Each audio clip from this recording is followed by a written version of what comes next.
আসসালামু আলাইকুম বন্ধুরা, আপনারা জানেন যে বাংলাদেশ পুলিশের কনস্টেবল নিয়োগের নিয়োগ বিজ্ঞপ্তি কিন্তু প্রকাশিত হয়েছে। সো এই যে নিয়োগ বিজ্ঞপ্তি প্রকাশিত হয়েছে, এই নিয়োগ বিজ্ঞপ্তি কিন্তু মাঠে আপনাকে কিছু কাগজপত্র সাথে নিয়ে যেতে হবে। এই কাগজপত্রগুলো নিয়ে যেতে যদি আপনি ভুল করেন, সেক্ষেত্রে কিন্তু আপনি মাঠ থেকে বাদ পড়তে পারেন। সো চেষ্টা করবেন আজকের ভিডিওটা সম্পূর্ণ দেখার, কারণ ভিডিওতে আমি মাঠে কোন কোন কাগজপত্রগুলো সাথে নিয়ে যেতে হবে এই বিষয়টা নিয়ে A to Z বলে দেবো। মূল ভিডিও আলোচনা করার পূর্বে ছোট্ট একটা রিকোয়েস্ট থাকবে, আপনি যদি আমাদের এই চ্যানেলে নতুন দর্শক হয়ে থাকেন তাহলে অবশ্যই আমাদের চ্যানেলটি সাবস্ক্রাইব করে দেবেন। আর আপনারা যারা এখনও বাংলাদেশ পুলিশের কনস্টেবল নিয়োগের জন্য আপডেট চূড়ান্ত সাজেশন সংগ্রহ করেন নাই, দেখতে পাচ্ছেন এটা হচ্ছে আপডেট চূড়ান্ত সাজেশন। এই সাজেশনটার মূল্য হচ্ছে 100 টাকা। স্ক্রিনে দেওয়া হোয়াটসঅ্যাপ নম্বরে যোগাযোগ করে 100 টাকা পেমেন্ট করে এখন থেকে ভালো প্রিপারেশন নিতে পারবেন এই সাজেশনটি থেকে। তো চলুন আমরা সরাসরি কম্পিউটার স্ক্রিনে গিয়ে দেখি আসলে আপনি যখন মাঠ করবেন, মাঠে কোন কোন কাগজপত্রগুলো আপনাকে সাথে নিয়ে যেতে হবে। আমরা কিন্তু কম্পিউটার স্ক্রিনে এসেছি।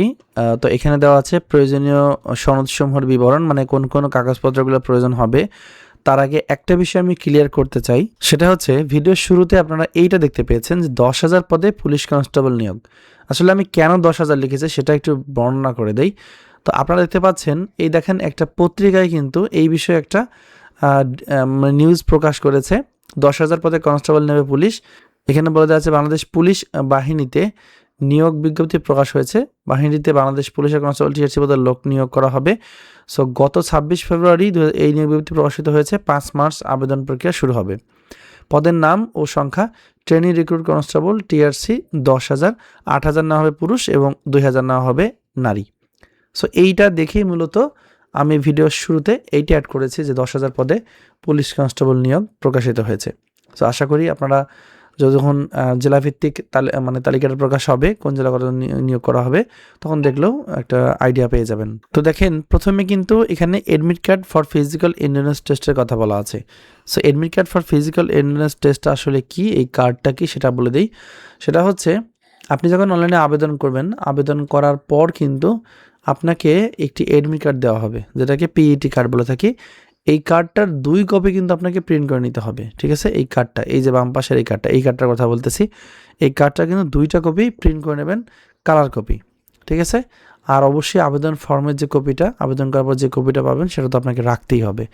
তো এরপর দেখেন, শিক্ষাগত যোগ্যতা সনদপত্র, সাময়িক সনদপত্রের মূল কপি। আপনি যদি এসএসসি পরীক্ষায় উত্তীর্ণ হয়ে থাকেন, তাহলে কিন্তু আপনি অবশ্যই স্কুল থেকে আপনার যে সার্টিফিকেট সেটি আপনি সংগ্রহ করার চেষ্টা করবেন। যদি সার্টিফিকেট স্কুলে না আসে থাকে, তাহলে বোর্ড থেকে, আপনার যে বোর্ডের আওতায় আপনি পরীক্ষা দিয়েছেন ওই বোর্ড থেকে এই সার্টিফিকেটটা অবশ্যই সংগ্রহ করে রাখবেন। এটার অবশ্যই মূল কপি নিয়ে যেতে হবে। আর এখানে 2টা কথা বলা আছে, সনদপত্র অথবা সাময়িক সনদপত্র, এদের যে কোনো একটা নিয়ে গেলেই হবে। এরপর দেখেন, সর্বশেষ শিক্ষা প্রতিষ্ঠান প্রধান কর্তৃক প্রদত্ত 4টি সনদপত্রের মূল কপি। আপনি সর্বশেষ শিক্ষা প্রতিষ্ঠান কোনটা, এটা কীভাবে বুঝবেন আমি একটু বলে দিই। সেটা হচ্ছে, আপনি যদি স্কুল থেকে পাশ করে থাকেন, আপনি বর্তমানে বিভিন্ন কলেজে এইচএসসিতে পড়তেছেন, তাহলে কিন্তু এইচএসসি কখনোই আপনার সর্বশেষ শিক্ষা প্রতিষ্ঠান হতে পারে না। তো আপনার সর্বশেষ শিক্ষা প্রতিষ্ঠান তাহলে কোনটা হবে? আপনি যে স্কুল থেকে এসএসসি পরীক্ষায় উত্তীর্ণ হয়েছেন ওই স্কুলে হচ্ছে আপনার সর্বশেষ শিক্ষা প্রতিষ্ঠান। আশা করি বিষয়টা বুঝতে পেরেছেন।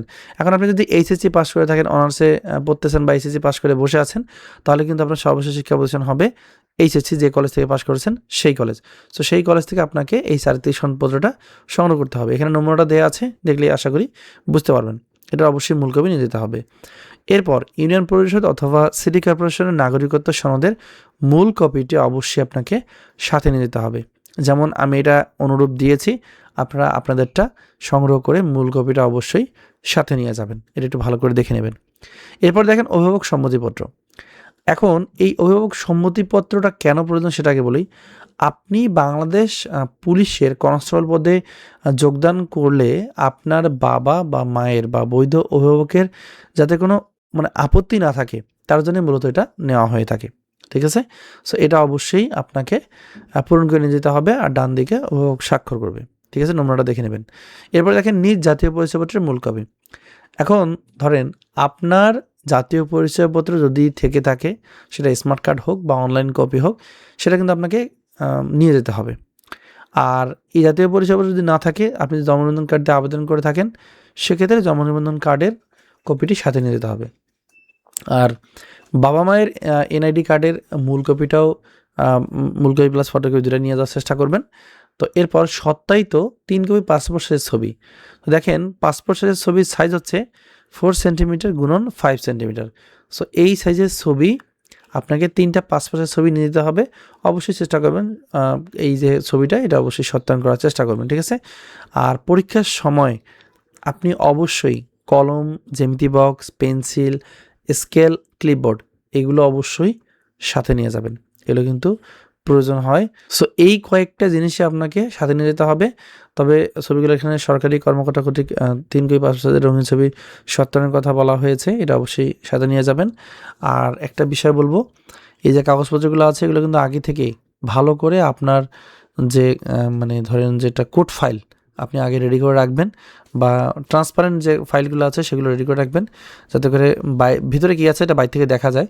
কারণ যখন মাঠ হবে তখন তো আপনি হুট করে কাগজপত্র সংগ্রহ করতে পারবেন না। আর আপনাদের মাঠ হবে দেখতে পাচ্ছেন নিজ জেলাস্থ পুলিশ লাইন্স, যে জেলার বাসিন্দা সেই জেলায় মূলত আপনাদের মাঠটি অনুষ্ঠিত হবে। আর এই হচ্ছে সার্কুলার। আর সার্কুলার দেখতে পাচ্ছেন 5 মার্চ আবেদন শুরু হবে, যা কিনা চলবে 31শে মার্চ পর্যন্ত, ঠিক আছে? এখানে যাদের শিক্ষাগত যোগ্যতা মিলে তারা অবশ্যই আবেদন করবেন। আর আপনাদের মাঠ দেখতে পাচ্ছেন, আপনাদের মাঠ 15 এপ্রিল থেকে শুরু হবে, যা কিনা চলবে 26শে এপ্রিল পর্যন্ত, ঠিক আছে? ধাপে ধাপে সবগুলো জেলার মাঠ হবে। এখানে জেলাভিত্তিক এটা দেওয়া আছে, পরবর্তীতে আমি একটা ভিডিও দিব এটা নিয়ে।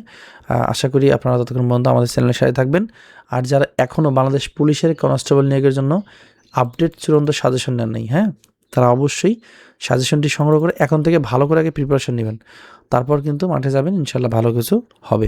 সাজেশনটি নেওয়ার জন্য স্ক্রিন দেওয়া হোয়াটসঅ্যাপ নম্বরে যোগাযোগ করবেন। ভালো থাকবেন সবাই, আসসালামু আলাইকুম।